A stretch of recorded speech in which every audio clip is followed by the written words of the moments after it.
le va? Bienvenida, bienvenido a un programa más de TV Morfosis. Le recordamos que estamos transmitiendo totalmente en vivo desde las instalaciones de Expo Guadalajara en el marco de la Feria Internacional del Libro. Queremos agradecer a quienes hacen posible que esta señal llegue hasta usted a través de los canales de la red de radiodifusoras culturales de México, así como de la ATEI, TV UNAM, el canal 31.2 de Los Ángeles, California, Zoom Colombia y también a la Asociación de Televisoras de Brasil. Por supuesto, también saludamos y le agradecemos que nos transmita a través de su página web la televisión educativa de la Secretaría de Educación Pública y al canal 21 de la red EduSat. Le recordamos que esta es una coproducción del Sistema Público de Radiodifusión del Estado Mexicano, de TV UNAM y de Canal 44. A todo el equipo técnico y humano, muchas gracias por hacer posible esta emisión. Y si les parece, sin mayores preámbulos, vamos a conocer a quienes nos acompañan en este programa. Luis Manuel Botello es periodista y maestro en comunicaciones de la Universidad Estatal de Luisiana. Es el responsable de desarrollar estrategias para ampliar el trabajo del Centro Internacional para Periodistas en áreas clave del desarrollo de los medios. Está a cargo de la supervisión del Centro Internacional para Periodistas y sus sistemas de evaluación. Lleva a cabo variedad de programas de capacitación y conferencias sobre los medios digitales, la tecnología móvil, la ética, la libertad de prensa y desarrollo de medios en todo el mundo. Trabajó durante 10 años como director del Centro Internacional de Periodistas América Latina y puso en marcha la Red Internacional de Periodistas IJNet. Jorge Luis Sierra es periodista especializado en temas de seguridad y defensa y desarrollador de herramientas digitales para investigar el crimen y la corrupción. Es director de los becarios del Centro Internacional para Periodistas y actual coordinador del proyecto de seguridad digital y móvil para blogueros y periodistas, apoyado por las organizaciones Freedom House, el Centro Internacional para Periodistas y la Fundación Knight. Sierra ha escrito varios libros y capítulos sobre seguridad y defensa, entre los que se destaca El enemigo interno, Fuerzas Armadas y Contrainsurgencia en México. Juan Manuel Casanueva es máster en Ciencias en Gestión e Implantación de Proyectos de Desarrollo por la Universidad de Manchester, con especialidad en Innovación Social y licenciatura en Ingeniería Industrial y de Sistemas por el Tecnológico de Monterrey, Campus Estado de México. Cuenta con 15 años de experiencia en el sector de la sociedad civil en ámbitos de desarrollo social, educación, medio ambiente y tecnología para el desarrollo.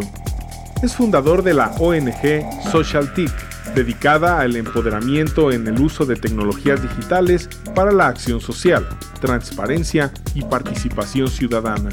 Actualmente es becario del Centro Internacional para Periodistas, habilitando proyectos de periodismo a través del uso de datos y tecnología digital en México y Centroamérica. Belén Zapata, periodista multimedia y conductora de espacios informativos en radio y televisión. Ha realizado trabajos de investigación periodística para medios nacionales e internacionales en sus vertientes de periódico, revista, radio, televisión y web. Como enviada especial, reportera y corresponsal, sus trabajos periodísticos se han publicado en medios como CNN México, CNN en Español, Localia Televisión, de Grupo Prisa en Madrid, España, Televisión Azteca, Animal Político, Público, Hoy Milenio Jalisco, Radiorama, Grupo Promomedios, Revista Obras y Revista Entrepreneur, entre otros. Actualmente es conductora titular de la segunda emisión de Señal Informativa, noticiero que se transmite por Canal 44, Canal 31.2 de Los Ángeles, California y la Red Radio Universidad de Guadalajara. Para Belén Zapata, el periodismo es una forma de vida donde su parte favorita es la de retratar la realidad a través de las historias de la gente, del contacto con el entorno y el registro de los acontecimientos desde el lugar de los hechos. Y una vez que hemos conocido a nuestros invitados, si les parece, entramos en materia. Vamos a ver de qué vamos a hablar hoy. Periodismo de datos, tecnología y enriquecimiento de contenidos audiovisuales. Con la llegada de Internet a la esfera pública, el monopolio de la producción de noticias impresas por radio y televisión se ha derrumbado. El acceso a fuentes de información dejó de ser reservado o exclusivo y se convirtió en una tarea más ágil y gratuita, permitiendo así que la tecnología se integrara cada vez más al ejercicio periodístico. En este programa discutiremos sobre las alternativas que para los medios de comunicación audiovisuales ofrece la utilización de la tecnología y el periodismo de datos para enriquecer la experiencia de las audiencias en la interacción con datos duros. Le recordamos que puede interactuar con nosotros a través de las redes sociales, nuestra cuenta oficial en Twitter, @tvmorfosis, en Facebook tvmorfosis, colocando además el hashtag tvmorfosis. Como siempre, nos da muchísimo gusto recibir sus comentarios, opiniones, y si tiene alguna pregunta, con gusto la plantearemos a nuestros invitados. Bienvenidos nuevamente, muchas gracias. A mí me gustaría empezar, si me lo permiten, con Juan Manuel. ¿Se está haciendo periodismo de datos y cómo se está utilizando este periodismo de datos en México? Yo creo que lo más importante es identificar que los datos han estado ahí y el periodismo de investigación ha contemplado el uso de datos desde su historia. Todo periodista experimentado seguramente ha estado utilizando, analizando justamente los datos disponibles, pero hoy en día sí vemos dos variantes muy importantes en cuanto al uso de datos en un contexto de era digital. El primero es que la información está mucho más disponible y está en diferentes espacios. Vemos espacios que hay datos surgiendo desde la ciudadanía a través de redes sociales, esquemas de estímulos como reporteos ciudadanos. También vemos orientaciones un poquito más gubernamentales que se está exigiendo desde la ciudadanía para que haya apertura de datos públicos, que no solamente la información pública esté ahí, que la podemos solicitar, sino por defecto estén ahí públicos utilizables, que puedas descargar los datos. Por lo tanto, está ahí el potencial para hacer periodismo de datos a una mayor escala. Hoy en día sí estamos viendo pocos, en algunos casos muy interesantes, situaciones en donde periodistas están tomando justamente ventaja de esta infraestructura, de nuevas herramientas y también de nuevas tecnologías, así como de los datos disponibles para justamente hacer periodismo de datos. Entonces, el potencial es muy grande. Quienes lo promovemos, estamos promoviendo ese potencial y estamos estimulando que justamente siendo comunicadores o comunicadoras, veamos justamente qué herramientas están a nuestra disposición, qué información tenemos contacto y podemos acceder a ella en la vida diaria, en los reportajes, en nuestras investigaciones, y cómo podemos utilizar justamente esa información para sacarle mayor potencial periodístico, de investigación y también de impacto. Maestro Luis Manuel Botello, desde su experiencia como profesor y formador también de comunicadores, ¿estamos sabiendo cómo utilizar estos datos que están de manera mucho más accesible que antes en la red, por ejemplo? Bueno, yo creo que estamos viviendo en un proceso. Yo creo que, como dijo Juan Manuel, cada vez hay más datos accesibles al público, la tecnología está mejorando. Sin embargo, el análisis de estos datos es diferente. El identificar la tecnología que nos ayude a analizar gran cantidad de datos que se está liberando en estos momentos es otra cosa, y para eso hay que prepararse. Yo creo que estamos en los inicios de ese gran proceso de capacitación y de entendimiento sobre qué tipo de datos tenemos disponibles y sobre qué podemos hacer con esos datos. Sí se requiere un conocimiento no solamente de entender las bases de datos y de entender qué información podemos sacar y qué cosas valiosas se pueden dar y que al público le interese. Yo creo que se está empezando a identificar ese proceso de cómo analizar gran cantidad de información. Me parece que es apenas los inicios, hace falta muchísimo más. Tenemos que entender que la tecnología es la que ha empezado a forzar que estos datos sean más fácilmente disponibles, y por lo tanto es algo en que se está forzando a la ciudadanía a que tenga que entender su análisis. Mucho menos, por ejemplo, saber dónde se encuentran. Así que tenemos tres elementos que todavía tenemos que afianzar. Uno, entender qué tipo de datos hay. Dos, qué tecnologías podríamos usar para analizarlas y la tercera es qué hacer con eso. Yo creo que esto es el comienzo. Yo no creo que todavía la mayoría de los ciudadanos, especialmente en América Latina y en países donde la digitalización llegó un poco más tarde que en muchas otras partes, sepamos todavía qué es lo que tenemos en las manos. De hecho, todavía incluso personas y expertos estamos aprendiendo realmente qué es lo que tenemos y el potencial que eso tiene para que pueda beneficiar la calidad de vida de la gente. Y mientras los periodistas estamos aprendiendo también cada día a hacer uso de esta gran cantidad de datos que tenemos a nuestra disposición, pareciera que otro fenómeno nos alcanza. ¿Quiénes están aportando estos datos? Y muy probablemente encontraremos una respuesta en la sociedad civil.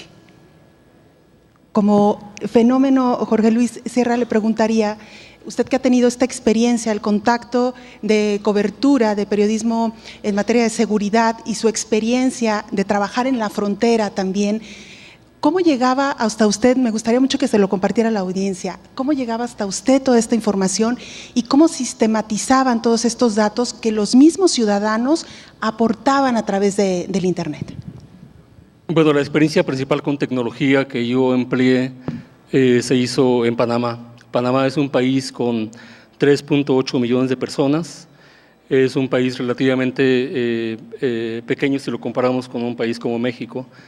No tiene el nivel de criminalidad que tiene México, está apenas empezando a ocurrir, pero tiene, sin embargo, está reconocido como uno de los países donde hay más corrupción en los informes de Transparencia Internacional. Yo lo que hice fue desarrollar una herramienta digital que fue creada en África. Es un mapa digital que permitía recoger denuncias ciudadanas sobre criminalidad y corrupción.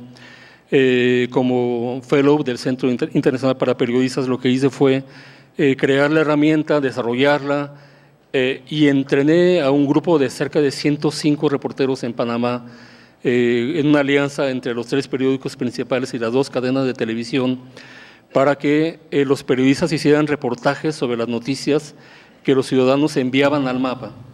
Entonces, la idea principal era hacer que Panamá fuera un país más transparente y más seguro.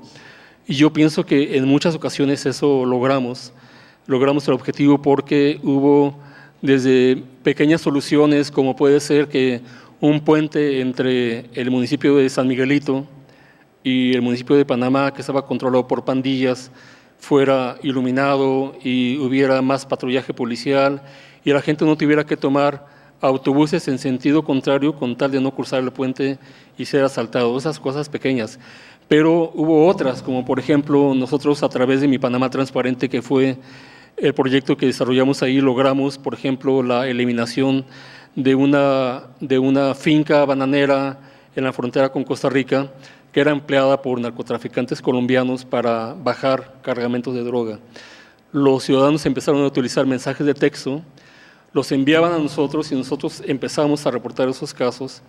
El caso llegó a los oídos de la autoridad policial nacional, de la Policía Nacional en Panamá.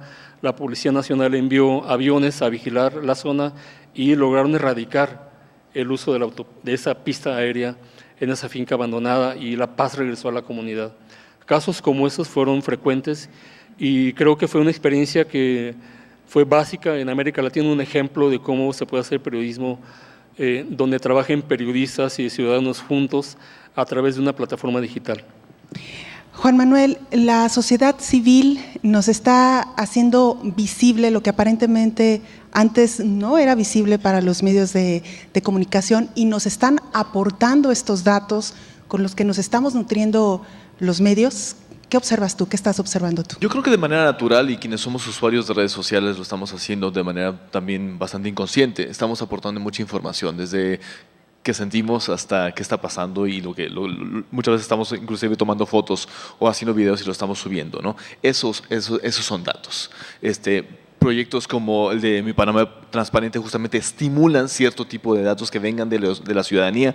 Y también dentro de espacios más formales vemos que grupos, por ejemplo, de sociedad civil organizada están haciendo solicitudes de acceso a la información pública, y luego están liberando esa información.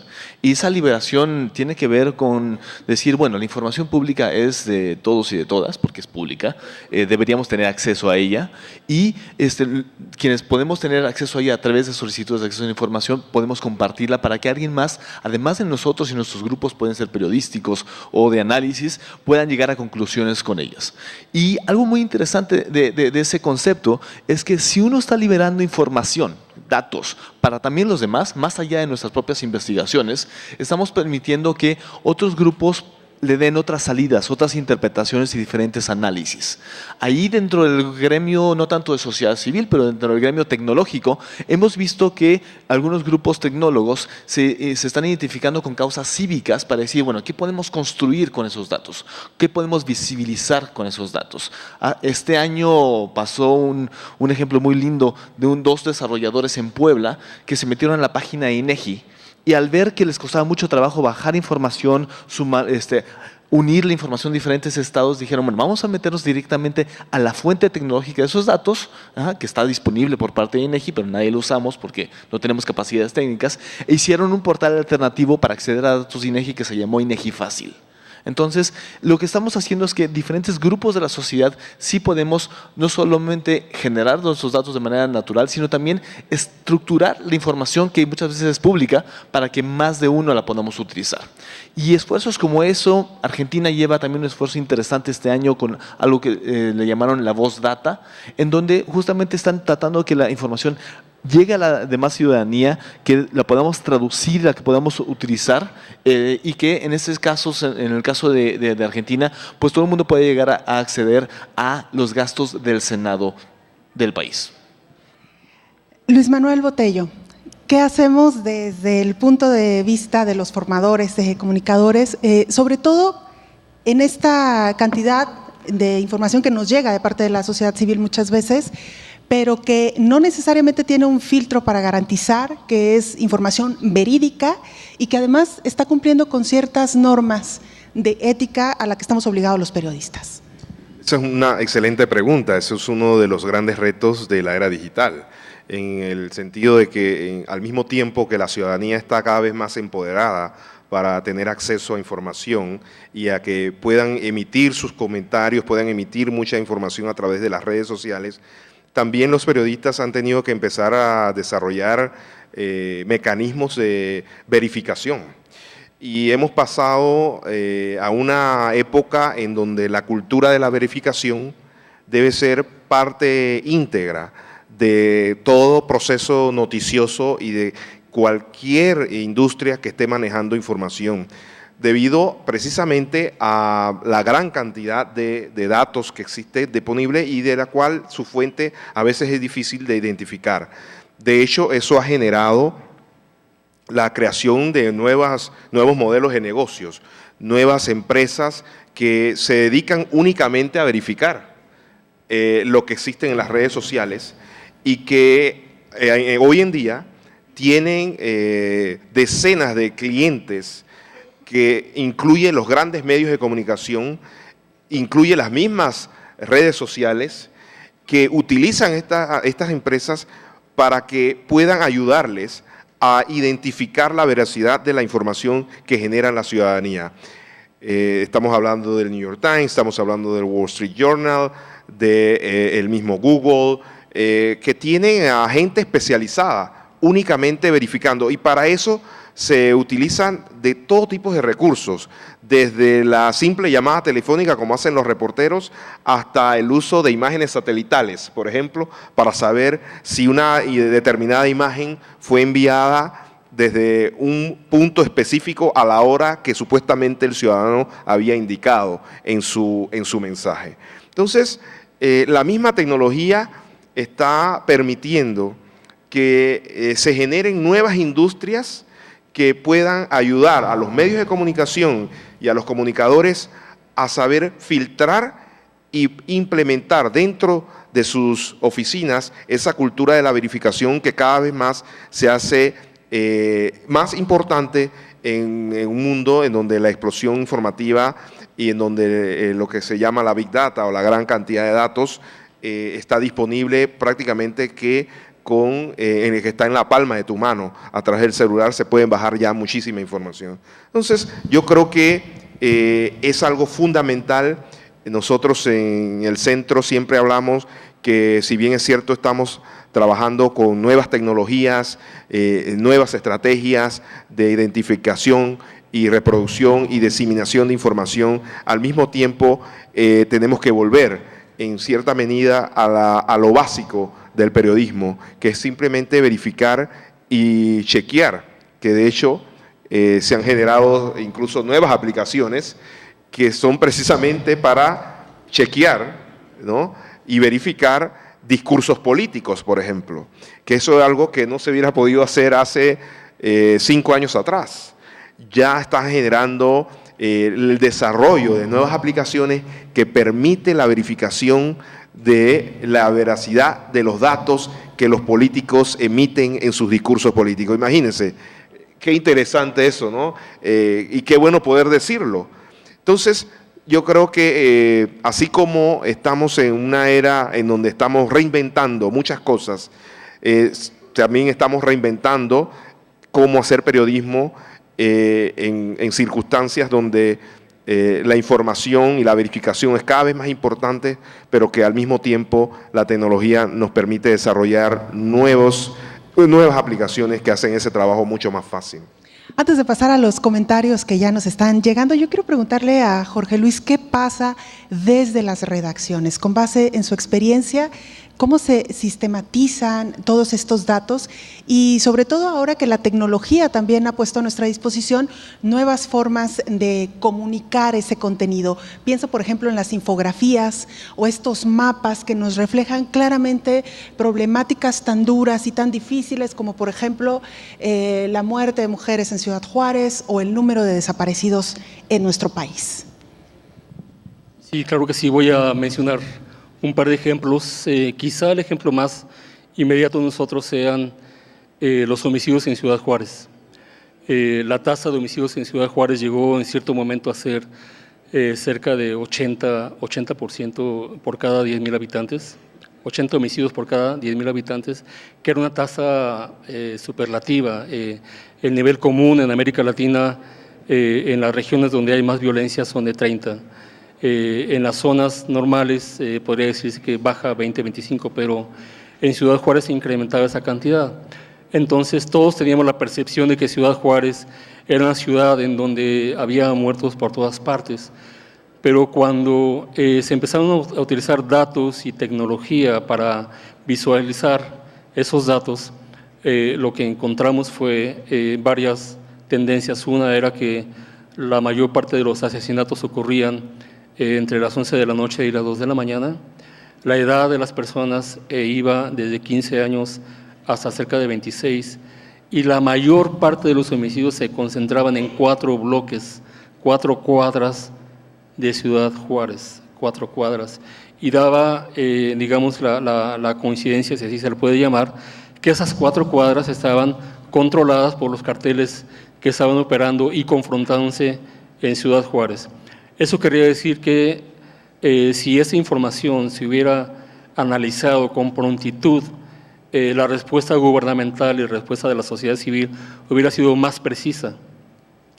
El otro ejemplo que puedo poner es el ejemplo de la destrucción del paso de un huracán en la ciudad de Miami, en donde arrasó con muchísimas viviendas, y los periodistas del Miami Herald, en ese huracán, que era el huracán Andrew, detectaron que la mayor parte de las zonas destruidas estaban lejos del ojo del huracán.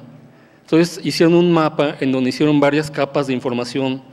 Pusieron una capa de la destrucción de las viviendas, y después pusieron otra capa de las velocidades de los vientos del huracán, y encontraron que la mayor parte de las viviendas destruidas ocurrieron donde los vientos huracanados eran menores. Entonces, ¿cómo era esa contradicción entre vientos huracanados menores y mayor cantidad de casas destruidas?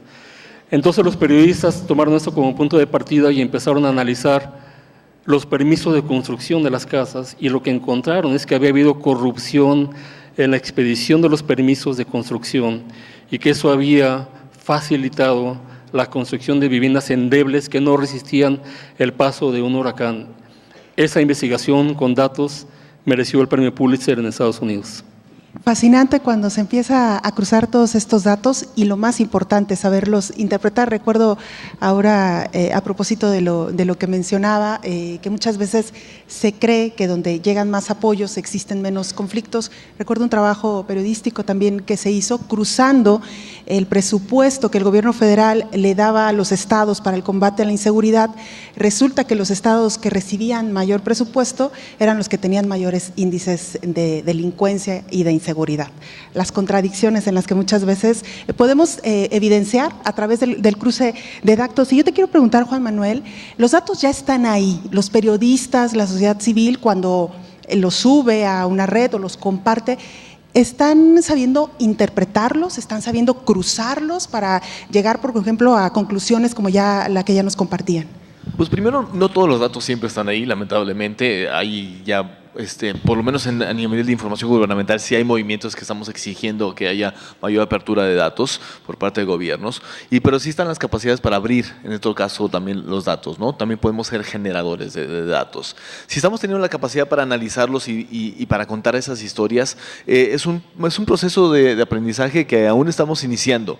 Las narrativas basadas en datos son muy jóvenes. Hemos tenido ya algunas tendencias que nos llevan a hacer infografías estáticas, dinámicas, pero también no hay un libro de texto aún, no hemos acuñado todavía unas narrativas latinoamericanas que digamos, bueno, si vemos la información y los datos como argumentos, ¿cómo los podemos utilizar para ir contando una historia de una manera fluida, atractiva, emotiva, y que no sean simplemente cifras? Estamos viendo que las audiencias estamos siendo bastante apáticas a las cifras. Una cifra per se no nos puede decir mucho. Es necesario contar más allá, es necesario explicar. Y ahí sí hay un reto para narrativas periodísticas. Estamos viendo algunos esfuerzos. Es importantísimo que desde el periodismo haya experimentación. Y si bien sabemos que podemos interpretar números, podemos poner tablas y también aprovechar los ambientes digitales para que el mismo usuario haga filtros, le dé clic y se meta a detalles de la información y pueda estar explorando la información. Muchas de las historias que se pueden ir generando con datos hay que plantearlas así, como historias, y ver justamente en qué momento esos argumentos, esos datos y ese acceso a lo que fundamenta los objetivos y las historias que ustedes están realizando es lo que puede enganchar a nuestro usuario, a nuestro lector, para que justamente no solamente entienda, pero se involucre más con esas historias, con la fenomenología que se está manejando. Muchas gracias, Juan Manuel. Seguramente tendrán comentarios sobre lo que aquí se ha expresado, pero si me permiten, vamos a darle paso a nuestra audiencia. Ale Alternative nos dice, ¿podría existir un periodismo honesto dentro de los medios de comunicación? Bueno, ahí queda planteada la pregunta. Charmín nos dice, ¿el hacking en México ayuda a que las tecnologías mejoren o solo han empeorado las cosas? Tenemos otro más, Alexis Tomorrow nos dice, en ese manejo de datos, ¿qué tan confiable es la autoridad? La autoridad, sí dice, ¿verdad? Orlando Ulises nos dice, se quiere administrar más información a la población o la ciudadanía. ¿Qué pasa con las personas de bajos recursos? Tenemos un comentario más de Jim Roth, nos dice, ¿cómo se pueden hacer amigables datos sin hacerles perder el significado? Y me parece que es parte de lo que ya comentabas, Juan Manuel. A mí me gustaría si pudiéramos agregar algo más sobre esto. Sobre la primera pregunta. ¿Cómo hacemos que estos datos sean interpretados adecuadamente, pero más allá de, bueno, sin duda alguna importantísimo la interpretación adecuada, pero que sean contados de una manera que sean atractivos para su consumo? Eso es fundamental. Los datos de por sí no te cuentan la historia. En ocasiones incluso no te dicen nada. Requiere de alguien que ayude a interpretarlas. Y es para eso que se requiere de una preparación. Así como Un buen periodista tiene que tener las habilidades de hacer buenas entrevistas, de escribir bien, de análisis. También tiene que tener una preparación para poder conectar las bases de datos y tratar de interpretarlas, porque eso por lo general incluso se hace en equipo, precisamente porque requiere de un grupo de personas que pueda identificar las tendencias, que pueda analizar lo que tal vez con la ayuda de las tecnologías y las bases de datos, al cruzarlas, te demuestran. Y yo creo que hay algo que nos ha ayudado, no hemos hablado mucho de eso, pero no se puede hablar del análisis de los datos si no hablamos de la visualización.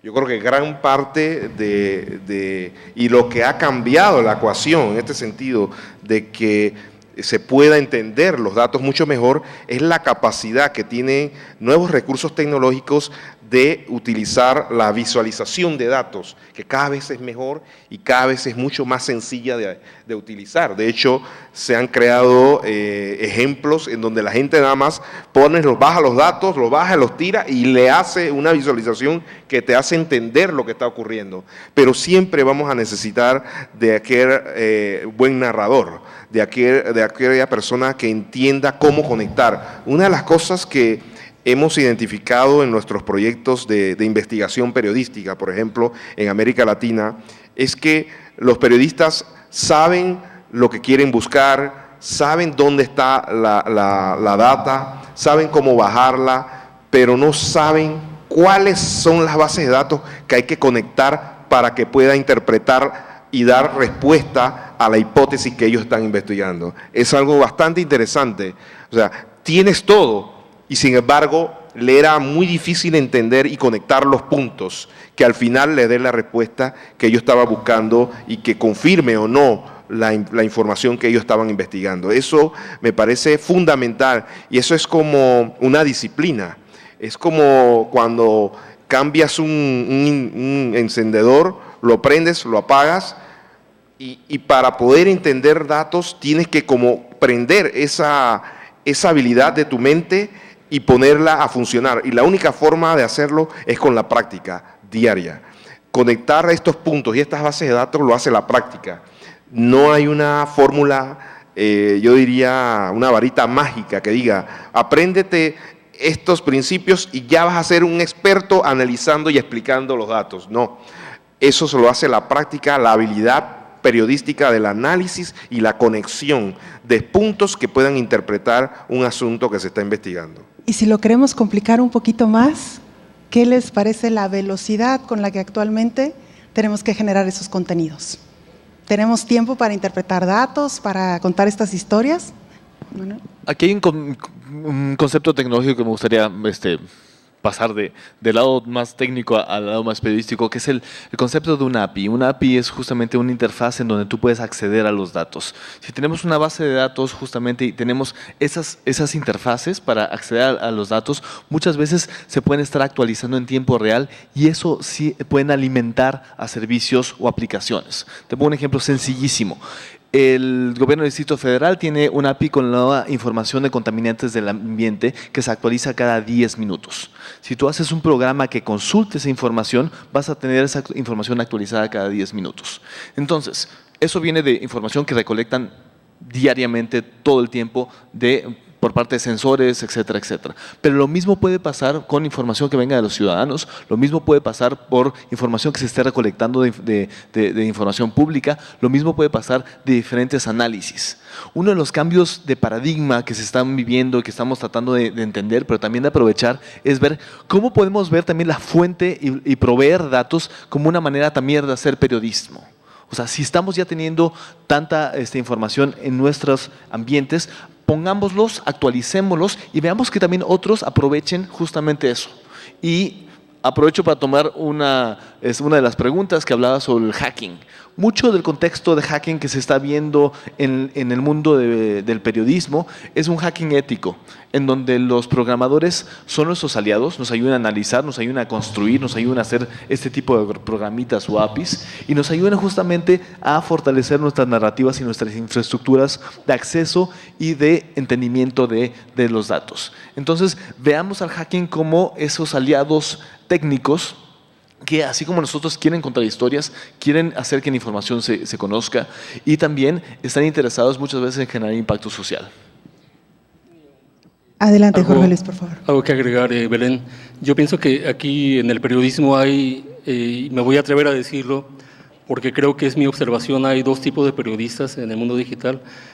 Periodistas que somos inmigrantes, que pasamos del mundo análogo al mundo digital y que tuvimos que aprender las herramientas digitales para poder seguir haciendo periodismo y entrar en la nueva era digital. Y otros periodistas que nacieron en la era digital, que nacieron con una computadora a su lado, que no utilizaron las máquinas de escribir, que están haciendo consultas, que están haciendo, están manejando tabletas o teléfonos celulares desde antes que fueran periodistas. Yo pienso que hay estas dos generaciones y lo que hace falta es programas de trabajo donde las dos generaciones trabajen juntas, cooperen juntos. Los inmigrantes digitales cooperen con su experiencia y los nativos digitales cooperen con su habilidad para manejar las nuevas tecnologías. Una de las preguntas se refiere, y tú también la hiciste, es de qué hace falta. Yo pienso que hace falta en México la creación de más unidades de datos. Hace unos momentos platicaba yo con Sandra Cuccianelli, que va a estar en el salón de al lado. Yo les invito a que cuando termine esto, todos nos vayamos para allá a oírla. Sandra Cuccianelli, como Night Fellow del centro para el cual yo trabajo, Sandra Cuccianelli creó una unidad de datos en el periódico La Nación de Buenos Aires y Flor Coelho, la editora, está ahí también. Con ese año que pasó Sandra Cuccianelli en La Nación de Buenos Aires, logró crear una unidad de datos que ahora tiene una sección de datos y que ha ganado premios internacionales. Ahora Sandra Cuccianelli acaba de crear una unidad de datos en el periódico El Mundo de España. Ha creado también, la llamaron de Beirut porque se dieron cuenta que La Nación estaba teniendo un éxito enorme y ella se fue a Beirut a crear una unidad de datos. Y ahora, ella ha venido varias veces a Guadalajara y ha visitado medios. Y ahora yo sé que El Informador quiere crear una unidad de datos. El Universal creó una unidad de datos. Falta que creemos unidades de datos en los medios. Falta que trabajemos, como lo han venido haciendo los fellows, en equipo, donde podamos impartir los conocimientos, transmitirlos. Algo de que yo también le recomendaría muchísimo es el discurso que va a dar Joyce Barnatan mañana en la clausura de TV Morfosis, hablando de la cooperación sur-sur entre periodistas, ¿no? Cómo los periodistas de México o de Brasil pueden cooperar con periodistas de África o de Irak para transmitir sus conocimientos. Es que este es además algo interesantísimo como ejercicio periodístico en la utilización precisamente de los datos. Yo recuerdo otro ejemplo, por ejemplo, valga la redundancia, por ejemplo, en un medio, quienes nos están escuchando son mexicanos y les tocó vivir la crisis del incremento en el precio del limón. Resulta que, el limón se puso por las nubes y a alguien se le ocurrió consultar con sus amigos periodistas en Europa y en el sur de América, incluso en Estados Unidos y Canadá, a cuánto estaba el precio del limón en esos países. Y cuando se hizo la recolección de todos estos datos, tuvimos una referencia muchísimo más clara de en qué niveles del precio de encarecimiento estaba el limón en México. Entonces, y muchas veces, pues no necesariamente necesitamos meses, ¿no?, para hacer estas investigaciones. A veces es enviar un correo, mandar un inbox a través de las redes sociales a nuestra red de periodistas y conseguimos datos interesantísimos. Ahí se los vamos dejando a quienes están preparándose en esta materia del periodismo. Si me permiten rápidamente darle salida a más comentarios. Servana Alvarado nos dice, ha evolucionado el periodismo junto con la tecnología. Voy a darle salida y yo les daré oportunidad para que ustedes, en la pregunta que quieran responder, lo hagan. Si nos pueden dar más tweets, por favor, gracias. Guillermo Carril dice, ¿qué es un producto de televisión o cine? Más bien, que un producto de televisión o cine sea exitoso o entretenido no significa que carezca de calidad, no eduque, es lo que dice Guillermo Carril. Tenemos más comentarios. Dario nos dice, los medios de comunicación cumplen una función y esa función es la que nosotros, audiencia, les damos. Interesante lo que nos comenta Dario. Tenemos más comentarios, tenemos creo que uno más por ahí, ¿no? Mientras lo vemos en pantalla, ¿alguien de ustedes quiere hacer algún comentario? Bueno, nada más para lo primero, yo creo que la tecnología ha ido por delante de todas las industrias. O sea, el periodismo es solamente una de las que ha sido prácticamente alteradas por los avances tecnológicos. La tecnología ha ido por delante y lastimosamente el periodismo ha sido una de las industrias que ha llegado mucho más atrasada que otras industrias, como la banca, otras, que fueron incluso mucho más emprendedoras en adoptar la tecnología. Y con relación a la pregunta del rol de la función de los medios, es lo que la audiencia les da. Yo creo que estoy totalmente de acuerdo. Hablábamos de eso hace muy poco. Es muy importante que la ciudadanía tenga muy clara el rol que quieren que tengan los medios dentro de la sociedad. Por lo general, se nos enseñó que los medios tenían un rol de educar, ¿no? y de informar. Pero estamos viendo que en el mundo real los medios hacen mucho más. Los medios identifican problemas, los medios hacen que sus gobernantes y sus otros sectores de la sociedad rindan cuenta. Los medios tienen una función que va mucho más allá que solamente informar y que educar. Y con la tecnología eso lo está haciendo mucho más fácil ahora. Y con nuevas herramientas como las unidades de transparencia, por ejemplo, que esa es otra historia. Y a mí me gustaría más recalcar un tema que es sobre todo desde la formación periodística. Muchos de ustedes periodistas no fueron muy buenos y buenas en matemáticas. Eso posiblemente debería estar cambiando en futuros años y futuras generaciones. Y no quiere decir que los periodistas del futuro tengamos que ser totalmente analíticos y matemáticos, sino que tenemos que saber lidiar con esta abundancia de información y poder llegar a tener conclusiones estadísticas básicas y poder utilizar herramientas súper básicas y poder dialogar con los grupos técnicos. Hoy en día hay esfuerzos para justamente homologar ciertas capacidades básicas, uso de hojas de cálculo, graficar, acceder a información de manera a través de búsquedas mucho más avanzadas. Y el punto es cómo nos vamos fortaleciendo en esas habilidades analíticas para justamente hacer nuestras historias más poderosas. Lo que queda muy claro y se está viendo en algunos segmentos de usuarios y de sus lectores es que muchas veces les están demandando más. Y no les están demandando más ficción, les están demandando más sustento. Y que puedan argumentar una historia y que nos puedan llevar con más información a través de lo que realmente está pasando y que sea esa confianza que es tan importante en un contexto digital donde nos siguen o no nos siguen o nos trolean o nos aplauden y nos apoyan. Con estas audiencias totalmente digitales, ¿qué tipo de reputación vamos construyendo?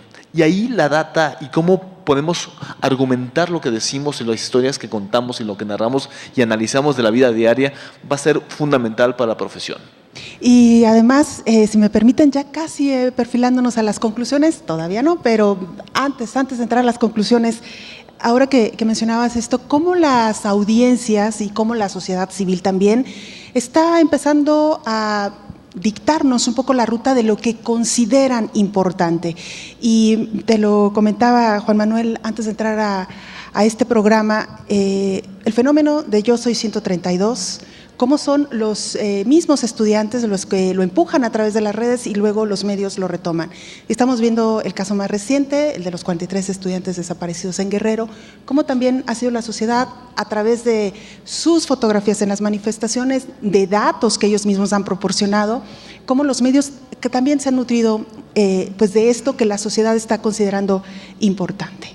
Yo pienso que el ejemplo más evidente de esto está ocurriendo en el norte del país. El fenómeno que ha ocurrido en los últimos años es que las fuerzas, grupos de poder, sean criminales, sean privados, sean en algunos casos gubernamentales o una combinación de todos ellos, están silenciando los medios. En algunas entidades del país, en algunas ciudades, y voy a hablar por ejemplo en el caso de Reynosa, porque yo viví ahí en la frontera cerca de 7 años. En el caso de Reynosa, los periódicos de Reynosa no pueden publicar hechos de violencia de Reynosa. Tienen que publicar los que ocurrieron en Matamoros o los que ocurrieron en Ciudad Juárez, pero no pueden publicar los hechos de Reynosa. Entonces, ¿dónde obtienen los ciudadanos información para sobrevivir en una ciudad donde los enfrentamientos entre soldados y narcotraficantes están ocurriendo frecuentemente? Y ahí el fenómeno que ocurrió es que los propios ciudadanos comenzaron a utilizar Twitter y tecnologías como Celo, por ejemplo, o tecnologías para poder transmitir información en tiempo real de cómo se estaba desarrollando la violencia en la ciudad.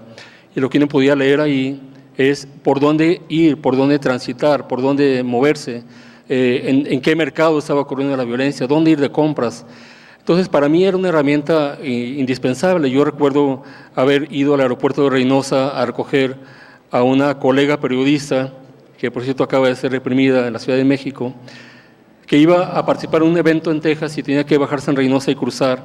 Entonces, antes de cruzar yo a Reynosa, usé el hashtag de Reynosa Follow en Twitter y vi dónde estaba ocurriendo la violencia y vi cómo podía yo llegar al aeropuerto de Reynosa a recogerla con un índice mayor de seguridad. Esa guía no me la estaban proporcionando los periódicos, me la estaban dando los ciudadanos que estaban informando. Y lo mismo uno puede ver en Monterrey, en León, en Torreón, uno puede ver lo mismo en diferentes entidades donde se utiliza el mismo hashtag.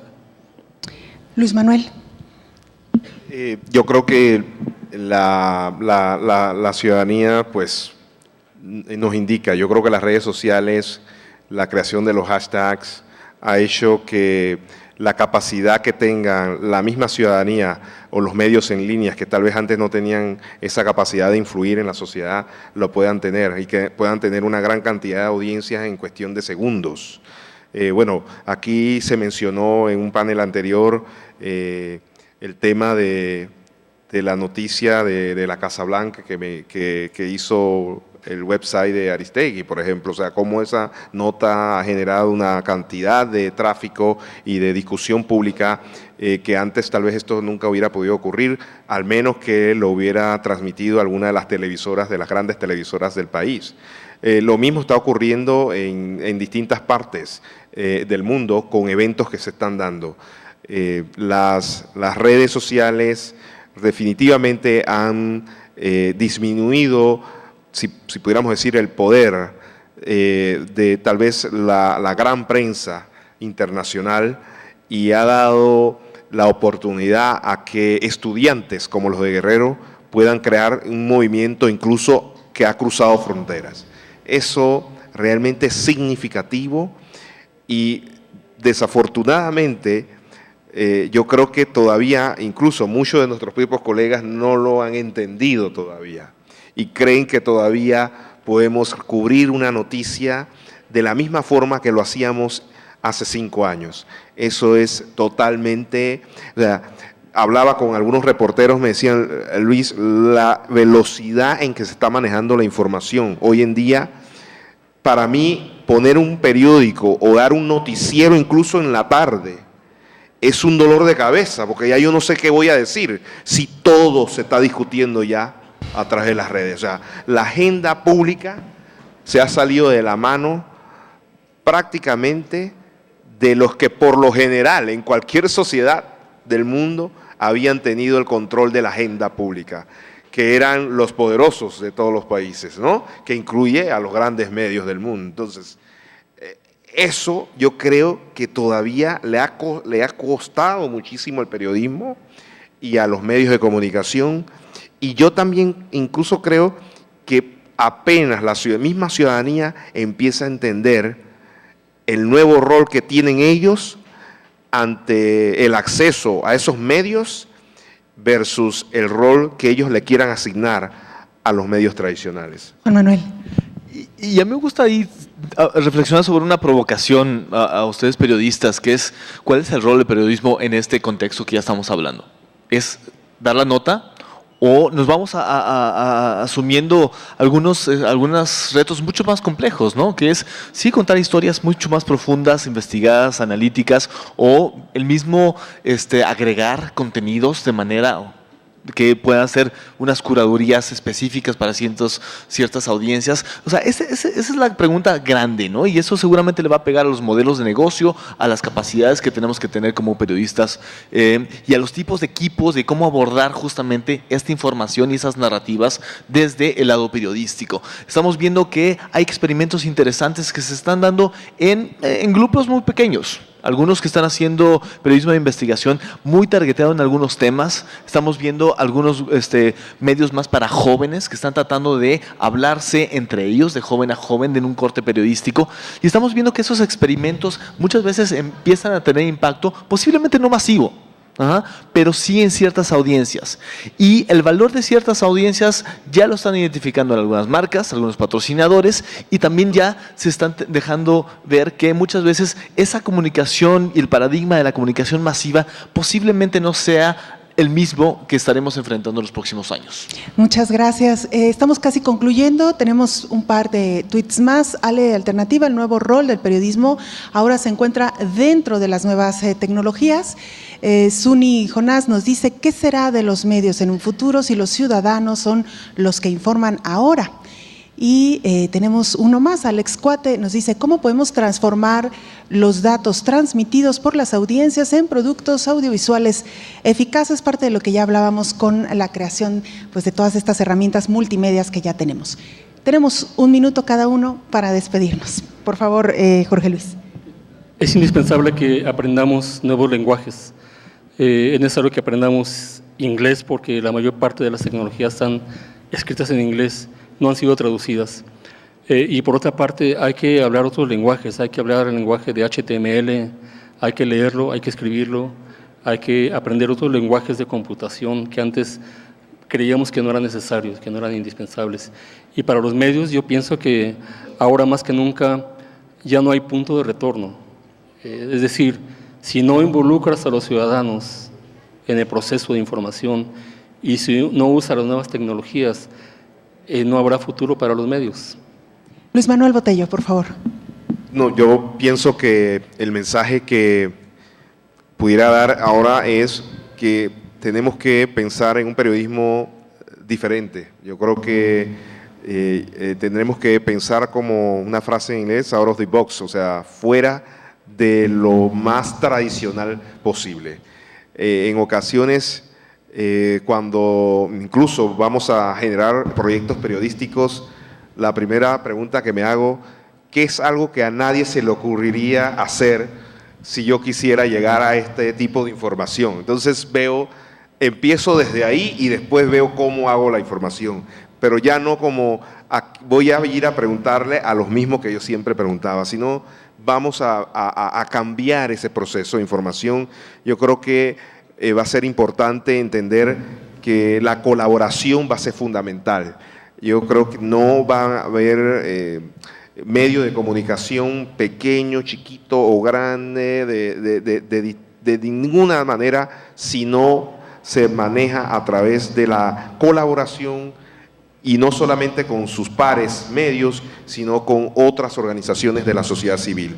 Creo que eso va a ser fundamental y la educación, pues ya lo dijo Jorge Luis, yo creo que así como los médicos tienen que educarse e incluso pasan un examen cada cierto tiempo, el periodismo de hoy en día, si quiere sobrevivir para los próximos 20 años, va a tener que entender que va a tener que permanentemente estudiar los cambios, no solamente de su propia industria periodística, sino los cambios sociales que se van a ir generando tan rápidamente por el mismo hecho de que el periodismo no se va a poder hacer si no mantiene una estrecha relación con otros sectores de la sociedad. Antes de concluir con Juan Manuel, Rojinegro Mike nos dice, ¿cómo aprender a sacar tu estilo propio del periodismo sin copiar estilos ya existentes? Tenemos uno más. PP1, ¿cómo hacer un control inteligente de la información online sin violar la esencia de la Internet?